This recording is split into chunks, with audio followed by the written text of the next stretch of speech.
আসসালামু আলাইকুম। আমি Tanzil from tour with Tanzil. আপনারা সবাই কেমন আছেন? আপনাদের সবাইকে বান্দরবনের লামা থেকে স্বাগতম। আজকে আমরা যাচ্ছি জ্যোৎস্না ভ্যালি। জ্যোৎস্না ভ্যালিটা হলো মিরিঞ্জা ভ্যালি, তারপর সুখিয়া ভ্যালি, তারপর হলো জ্যোৎস্না ভ্যালি। তো চলেন যাইতে থাকি পাহাড়ের আঁকা-বাঁকা রোড ধরে আমাদের চাঁদের গাড়ি ছুটে চলেছে। তো আমরা সুখিয়া ভ্যালির বেজে নেমে এখন আমরা হেঁটে, হেঁটে যাইতেছি আমাদের রিসোর্টের দিকে। তো হাঁটছি। ওই রিসোর্টের যে ম্যানেজার সে আমাদের বলে দিয়েছিল যে মোটামুটি ২০-২৫ মিনিটের মতো লাগতে পারে। তো আমরা সেই ভরসা নিয়ে হেঁটে যাচ্ছি। যেহেতু এখনও খুব সকাল, সূর্যের তাপ সেইভাবে বাড়ে নাই, তাই জন্যে আরামসেই যাওয়া যাচ্ছে। আর পাহাড় এখনও রুক্ষ, বেশ ভালো রকমই রুক্ষ। ওর সুবিধাও আছে, আদারওয়াইজ এই রাস্তাটা প্রচণ্ড কর্দমাক্ত হইতে পারত, কিন্তু এখন আরামসে উঠে যাওয়া যাচ্ছে। হয়তো ওঠার কষ্ট আছে কিন্তু কাদার পেইনটা আসলে নাই। আর এখনও সবুজের সেই সমারোহ দেখা যাচ্ছে না, কারণ যেহেতু বৃষ্টি শুরু হয় নাই, তাই জন্যে এখনও একটু রুক্ষ রুক্ষ ভাব, প্লাস গাছগুলি একটু মলিন হয়ে থাকলেও পাহাড় তো সবসময় আমার কাছে ভালো লাগে, কারণ পাহাড়ে সব কিছু ধীরে চলে। এখানের বাতাস ধীরে চলে, মানুষজন ধীরে চলে, সব কিছু মনে হয় যেন একটু আস্তে যাই, দেখতে দেখতে যাই। কেন পাহাড়ে তো চাইলেও কেউ দৌড়ে উঠতে পারে না বা তাড়াতাড়ি করে উঠতে পারে না। তাই জন্যে আমার যেটা মনে হয় যে এটা ভালো, রুক্ষ হোক যাই হোক তাও পাহাড় ভালো। তো হাঁটছি, রাস্তা তো শেষ হচ্ছে না। এখন বেশ ক্লান্তও লাগছে। ক্লান্ত মানে ক্লান্ত। যখন উঠতেছিলাম তখন ওরা বলল যে আস্তে ধীরে আসেন, ২০-২৫ মিনিট লাগবে। অলরেডি ২০-২৫ মিনিট হাঁটছি। এখন এখানে একটা ছোট দোকান পাইছিলাম, টং দোকান। ওরা বললো যে আরো ৪৫ মিনিট লাগবে, তার মানে ১ ঘন্টার উপরে। আর আমার অবস্থা দেখতে পেয়েছেন, ঘামায়া নাহায়া তো একদম একার হয়ে গেছি। এখন অলরেডি ৭:৩০ বাজে। আমার যেটা মনে হয় যে রোদ্র উঠলে এটা আরো যন্ত্রণাদায়ক হবে। এই যে দেখতে পাচ্ছেন রোড, এই রোড দিয়েই যেতে হবে মূলত। তো চলেন যেতে থাকি, তারপর ঠিক করবো। চল আমার সাথে। তো চলেন আল্লাহর নাম নিয়ে স্টার্ট করি, কি আর করা। আরও কত দূর যেতে লাগে তাও বুঝতেছি না। যাইতেছি, এই পাহাড়ে উঠছি, এই নামছি। এখন মনে হয় আসলে সময় থাকতে আসলে পাহাড় চড়া উচিত। আমাদের দেশটা অনেক সুন্দর। সময় গেলে হয়তো টাকা পয়সা সব হবে, শক্তিটাই থাকবে না। তবে পাহাড়ে যত পাহাড়ের উপরে উঠছি ততই মনে হচ্ছে যে আসলে অহংকার না, বিনয়ী হলো আসল সৌন্দর্য। বিনয়ের উপরে আসলে কিছু নাই। আর পাহাড়ের যে নীরবতা, এইটা মানুষকে শিখায় যে না বলেও যে কত কথা বলে দেয়া যায়। আর এখন কাহিল লাগছে, সাহিত্যটাই তো ভাল লাগছে না, সত্যি কাহিল লাগছে। অলরেডি আধা ঘন্টার উপরে হাঁটা শেষ। ওই যে দেখেন, দেখতে পেয়েছেন ওই যে ওইটাতে উঠতে হবে। ওইটাই হলো জ্যোৎস্না ভ্যালি রিসোর্ট, সবচেয়ে উপরে টপে। সো এখন আর কোনোভাবেই ওঠার শক্তি পেতেছি না। কয়টা উঠছি কয়টা নামছি জানিও না। এখন আবার এই যে এই রোডটা দেখতে পাচ্ছেন, এইটা দিয়ে এই খারাপ পথে উঠতে হবে। শেষ প্যারাটা নেওয়া লাগবে। তো চলেন শেষ প্যারাটা নেই বেটার। আর ওইটাও দেখাবো যে ওখান থেকে আসলে কি ভিউ পাওয়া যায়। থ্যাংক ইউ, আসেন। এই লাল মাটির পথ ধরে হাঁটছি, হাঁটা আর শেষ হচ্ছে না। প্রায় ৫০ ১ ঘন্টার মতো হয়ে গেছে, হেঁটেই যাচ্ছি। তো আস্তে আস্তে পরে যাও রিসোর্টের দেখা পাইলাম, কিন্তু সেটাও ঘুরে আসতে আরও প্রায় ১০ মিনিট।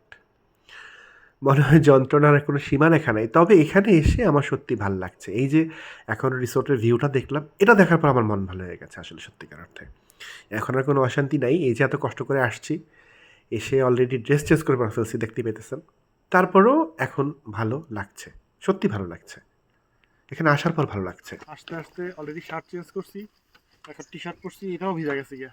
তো চলেন বেটার দেখাই রিসোর্টটা। যাই হোক, যেহেতু রিসোর্টে দেখা পেয়ে গেছি, এখন রুমে যাব, তারপরে গোসল দিব, তারপর রেস্ট হবে। তো আজকে আর বেটার হব না, অলরেডি কাহিল হয়ে গেছি। আর যা খেয়েটে আসছে, যেহেতু খুব ভোরে চকরিয়াতে নামছিলাম, ওখানে যা খাওয়া দাওয়া করছি সেটা অলরেডি খাওয়া দাওয়া শেষ। পেটে কিছু নাই, খিদাও লাগছে, দেখা যাক এখানে কী পাওয়া টাওয়া যায়। তবে এখন এসে মনে হচ্ছে এখনও শেষ হয় নাই, আমাকে আরও যাইতে হবে। এবং যাওয়াটা মনে হয় শেষই হচ্ছে না, আমি জানি না, মানে পাহাড়ির রাস্তা দেখি কিনা জানি না, মানে চলছি কিন্তু শেষ আর হচ্ছে না। এই মনে হচ্ছে কাছে, কিন্তু সেটা কাছে নাই আসলে। এই যে মনে হলো না যে এই ব্রিজটা থেকে পার হইলেই বোধহয় রিসোর্টটা, সেটাই মনে হইলো, কিন্তু এখন আবার হেঁটেই যাচ্ছি। যাই হোক, এখন কাছাকাছি আসছি মনে হয় কিছুটা। এখন রিসোর্টটা আপনাদের দেখাবো। তবে এখানে শক্তি না থাকলে, মানসিক জোর না থাকলে আল্টিমেটলি এখানে আসার চিন্তা করাটাও বোকামি। আপনারা দেখতেই পেলেন প্রায় ১ ঘন্টা হেঁটে তাও সমতলে হলে একটা কথা ছিল, যেহেতু আমাকে প্রচণ্ড রকম পাহাড় ডিঙাইতে হইছে। কোনোটা ওঠা লাগছে, কোনোটা নামা লাগছে। তারপরে রোডগুলির সিচুয়েশন যে খুব ভালো তা না, এর মধ্যেই হুন্ডা চলে। সেই হুন্ডা যে কীভাবে চলে, জিনিসপত্র নিয়ে কীভাবে ওঠে, আমি আসলে আমার মাথায় ঢুকে নেই। তো যাই হোক, দেখতেই পাচ্ছেন কটেজ। এটা হলো একটা ৪ জনের রুম। ৪ জন থাকা যায় এখানে, কাঠের কটেজ, এবং দেখতে বেশ ভালোই লাগছে এবং যথেষ্ট ছিমছাম। যাই হোক, রুম তো দেখালাম। এবার দেখি এই রুমের সাথে যে অ্যাটাচড ওয়াশরুম আছে, চলেন সেটাও দেখাই, যে পাহাড়ের এই কটেজগুলির ওয়াশরুমগুলি আসলে কীরকম হয়। তো চলেন বেটার ওয়াশরুমটা দেখাই। তবে এই রুমের সাথে এমনিটি যা যা আছে, টুথপেস্ট, টুথব্রাশ, সাবান, শ্যাম্পু, এইসব হাবিজাবি যা যা দেয় এটা সেটা দিচ্ছে, যদিও সেটা আলোচনার খুব একটা বিষয় না, কারণ পাহাড়ে গিয়ে এগুলি খুব একটা এসেনশিয়াল সেটাও না। তো সবচেয়ে ইন্টারেস্টিং পার্ট হলো এই ওয়াশরুমের এই জানালাটা। এবং আপনারা দেখতে পাচ্ছেন, আপনি ওয়াশরুমে গিয়েও পাহাড় আপনাকে নিস্তার দিবে না, আপনি এখানেও পাহাড়ই দেখতে পাবেন। তো রুমের পাহাড়, বাইরে পাহাড়, ওয়াশরুমে পাহাড়, যেখানে যাবেন ডানে বাঁয়ে চারো পাশে পাহাড়, পাহাড় আর পাহাড়। এটা হলো রুম, 4 জন থাকা যায় এখানে। আর বারান্দাটা দেখাই।